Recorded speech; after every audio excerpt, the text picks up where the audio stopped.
All right, so are you ready to dive into some serious naval strategy? Always ready to set sail on a new intellectual voyage. Well, today we're talking Alfred Thayer Mahan, the guy who basically wrote the book on how to rule the waves. And you know what's crazy?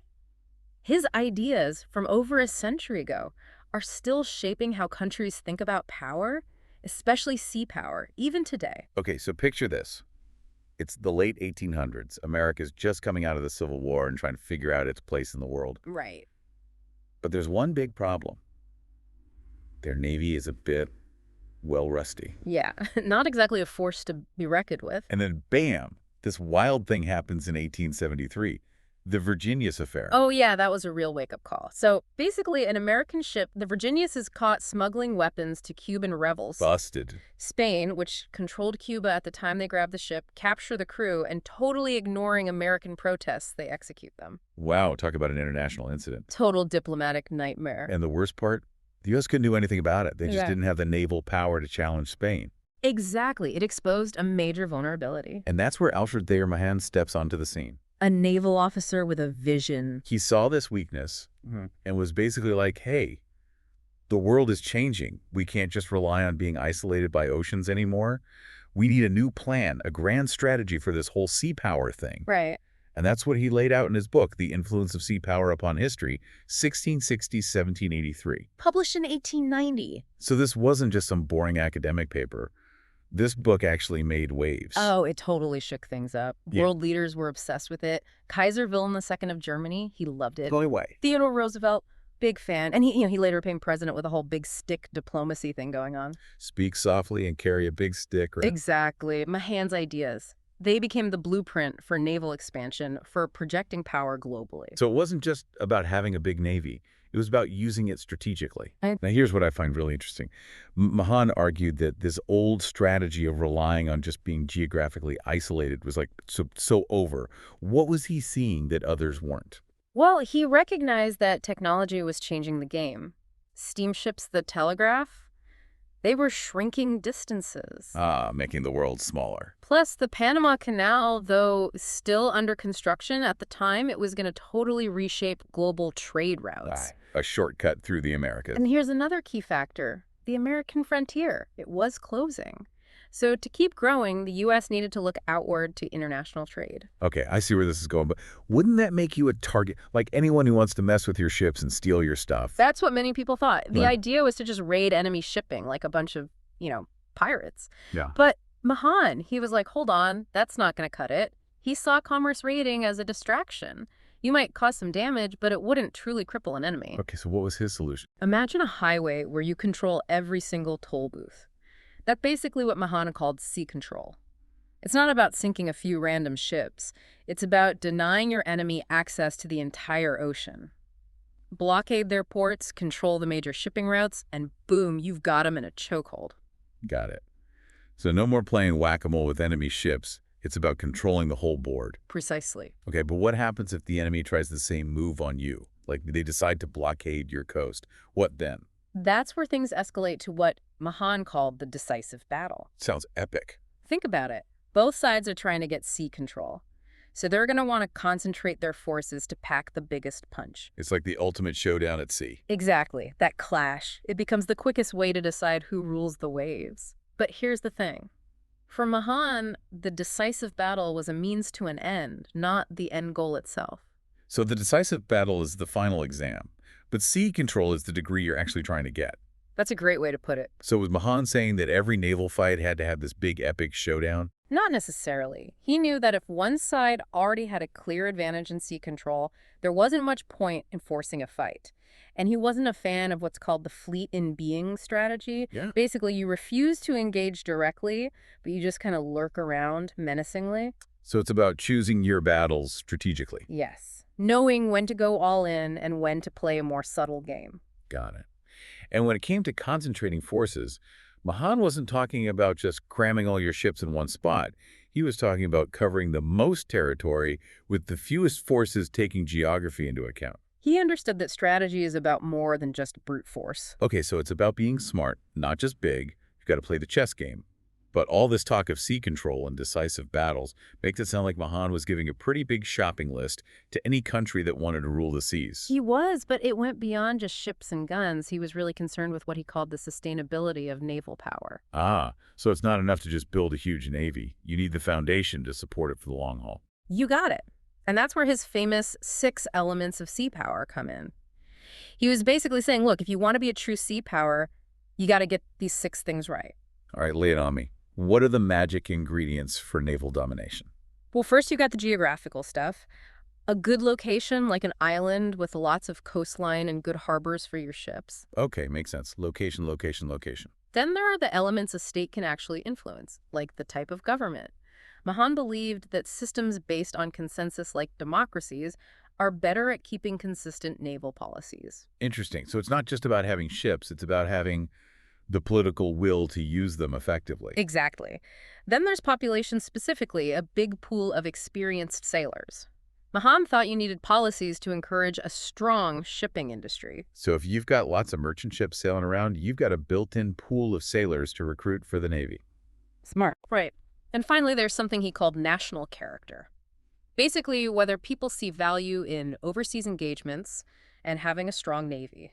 Now, Mahan thought colonies could help with this, but today, maybe a better example is a strong business and industrial sector that benefits from maritime trade and shipbuilding. I see. So it's about getting your geography, your economy, even your national mindset all aligned to support this idea of being a sea power. Precisely. Mahan was thinking big picture, huh? Absolutely. But, you know, even the best theories get challenged. And one of Mahan's contemporaries, Sir Julian Corbett, he had some different ideas about naval strategy. Ah, so now we're getting into the debate. Because Corbett wasn't saying Mahan was completely wrong, but more like, hey, let's add some nuance here. Right. So what were Corbett's big what about points? Well, one of his main arguments was about land-based economies. He thought they could be much tougher than Mahan gave them credit for, even if you blockade their ports. So even if you control the seas, a country with a strong industrial base and good transportation could still hold out for a while. That's Corbett's point. He wasn't saying sea power didn't matter, just that it wasn't the only thing that mattered. And wasn't this also around the time when submarines were becoming a serious weapon? Did that factor into Corbett's thinking? Oh, absolutely. Submarines could attack from underwater, which really challenged Mahan's focus on surface fleets and those big, decisive battles. In the World Wars, submarines showed they could really mess with trade without necessarily having total sea control in the classic Mahanian sense. So does that mean Mahan's ideas are obsolete? Is sea control just a relic of the past? Not so fast. Remember, even in those wars, the Allies eventually won, partly by figuring out how to counter the submarine threat. And look around today. Major powers are still investing heavily in their navies. Clearly, sea power is still relevant. Right. It's not just about battleships and submarines anymore. It's about cyber warfare, space-based capabilities, all kinds of new stuff. And what's amazing is that Mahan's core principles, things like controlling lines of communication and projecting power, they're still relevant even in these super high-tech areas. So even though he was writing back in the 1800s, Mahan was kind of predicting the challenges of the 21st century. In a way, yes. He was focused on these timeless principles of strategy that go beyond any specific technology. That's why his work is still so important today. Okay, so let's get back to Corbett for a minute. If you had to sum up his main critique of Mahan, what would it be? I think Corbett's biggest issue wasn't really with sea control itself, but with how much Mahan focused on sea-based trade as like the ultimate source of national power. So Corbett was basically saying, don't put all your eggs in the maritime basket. Exactly. He knew maritime trade was important, but he also thought land-based economies could be super resilient and that a balanced approach to national power was key. Ah, so it's like that classic debate. Land power versus sea power. Yeah. Which one is more important? And that debate is still going strong, especially with China's rise and their growing navy. And speaking of China, how do Mahan's ideas help us understand what's happening in the Indo-Pacific region? You know, where there's this whole naval competition going on between the big powers. Well, Mahan was all about geography, right? And the Indo-Pacific is this incredibly complex maritime space. Huge distances, strategic choke points like the Strait of Malacca, tons of islands that could be used as bases. So whoever controls those key spots has a big advantage. Absolutely. Mahan would probably say that any country that wants to dominate that region would need a network of bases control of vital sea lanes and the ability to project power across that huge area. It's like we're seeing Mahan's theories playing out in real time. And remember what we were talking about with geoeconomics? The Indo-Pacific is like a global trade hub. So controlling those sea lanes isn't just about military power, it's about economic power too. Right, and this is where Corbett's emphasis on a balanced approach comes in as well. It's not enough to just focus on naval power. You also need a strong economy, solid alliances, the ability to project power in different ways. It's like this giant multi-dimensional chess game with economic pieces, military pieces, diplomatic pieces all moving around. Exactly. And the stakes are incredibly high, especially in a region that's so important to the global economy. No doubt about it. Okay, so we've covered a lot of ground here. We've got Mahan emphasizing sea control, those decisive battles, the importance of having a strong naval foundation that can last. Right. And then you've got Corbett urging some caution, reminding us about how resilient land-based economies can be, and that a more balanced approach is important. It's a fascinating interplay of ideas. And what's really cool is that both of these perspectives are still relevant today, even with all the changes in technology and geopolitics. Absolutely. So as we move into the next part of our deep dive, what are some of the key questions we should be asking ourselves about the future of naval power? Well, for one, how do all these new technologies like artificial intelligence, unmanned systems, hypersonic weapons change things? Are we moving away from those big capital ships towards smaller, more agile platforms? Good question. And how do these tech changes affect the balance between offense and defense? Is it getting easier or harder to achieve and maintain sea control in this new world? Great points. And maybe most importantly, what are the ethical implications of these new technologies? How do we make sure that naval power is used responsibly and follows international law? Those are some big questions Yep. for sure, but definitely ones worth thinking about as we head into this new era of competition at sea. Agreed. But we'll have to save that discussion for part 2 of our deep dive. Okay, so last time we kind of left things hanging right. We were talking about this back and forth between Alfred Thayer Mahan, the guy who wrote the book on sea power, Literally. and Sir Julian Corbett, who came along with a different point of view. Right, a bit of a counterpoint to Mahan. Yeah, it's like this epic battle of the strategic minds.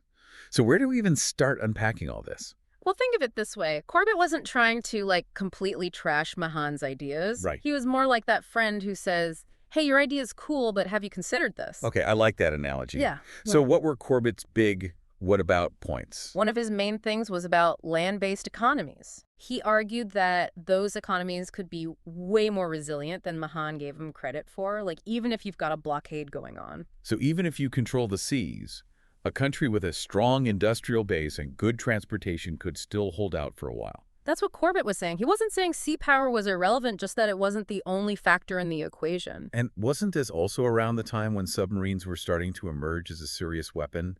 Did that play into Corbett's thinking at all? Oh, absolutely. Submarines really threw a wrench into Mahan's focus on surface fleets and decisive battles, because with submarines, you can attack from underwater. Right. During the World Wars, they proved they could disrupt trade without necessarily having total sea control in the traditional Mahanian sense. So does that mean Mahan's ideas are outdated now? Sure. Is sea control just a thing of the past? Hold on there. Remember, even in those wars, the Allies ended up winning. And part of that was because they adapted their strategies to deal with the submarine threat. And look around today. Major powers are still pouring money into their navies. Obviously, sea power hasn't gone away. True. And it's not just submarines and aircraft carriers. We're seeing this whole new focus on things like cyber warfare and space-based capabilities. Right. It's like Mahan's ideas are being applied to all these new domains. That's what's so fascinating about his work. His core principles, things like controlling lines of communication and projecting power. Yeah. They're still super relevant even in these cutting-edge areas. I mean, think about it. Whoever controls the flow of information, whether it's undersea cables or satellites, Right. they have a massive strategic advantage. So even though he was writing in the 19th century, Mahan was kind of anticipating these strategic challenges of the 21st century. In a way, yes. Yeah. He was thinking about these timeless principles of strategy that go beyond any particular technology, and that's why his work continues to be so influential today. Okay, let's circle back to Corbett for a sec. If we had to boil down his critique of Mahan to one main point, what would it be? I think Corbett's biggest disagreement wasn't really about sea control itself. It was about how much Mahan focused on sea-based trade as the ultimate source of national power. So Corbett was basically saying, don't put all your eggs in the maritime basket. Exactly. He recognized that maritime trade was important, but he also emphasized how tough land-based economies could be and how important it is to have a balanced approach to national power. It's like that age-old debate, land power versus sea power. Which one is more important? And that debate is still raging on, especially with China's rise and their growing naval ambitions. Speaking of China, how do Mahan's ideas help us understand what's happening in the Indo-Pacific region? With this whole naval competition going on between the major powers. Well, Mahan was all about geography, right? Yeah. And the Indo-Pacific is all about maritime geography. It's a region with huge distances, strategic choke points like the Strait of Malacca, lots of island chains that could be used as bases. So whoever controls those key geographic features has a big advantage. Absolutely. Mahan would probably argue that any country wanting to dominate that region would need a network of bases control over those important sea lanes and the ability to project power across that massive area. Sounds familiar, right? Yeah, it's like we're watching Mahan's theories play out in real time. And remember, we were talking about geoeconomics. The Indo-Pacific is a hub of global trade. So controlling those sea lanes isn't just about military power. It's about economic influence, too. Right, and this is where Corbett's emphasis on a balanced approach is also important. It's not enough to just focus on the Navy. You need a strong economy, strong alliances, and the ability to project power in multiple ways. It's like this giant multi-dimensional chess game with economic pieces, military pieces, diplomatic pieces, all moving across the board. Exactly. And the stakes are incredibly high, especially in a region as vital to the global economy as the Indo-Pacific. Okay, so we've covered a lot of ground here. Good. We've got Mahan emphasizing sea control, decisive battles, the importance of a strong and sustainable naval foundation. Then we've got Corbett urging some caution, reminding us that land-based economies can be tough and that a more balanced approach is key. And what's so fascinating is that both of these perspectives are still relevant today, even as technology and the global political landscape keep changing. Flying plug, right? Totally. So as we head into the final part of our deep dive, what are some of the big questions we should be asking ourselves about the future of naval power? Well, for one, how do these emerging technologies change things? Artificial intelligence, unmanned systems, hypersonic weapons. Are we seeing a shift away from those big capital ships towards smaller, more agile platforms? Good question.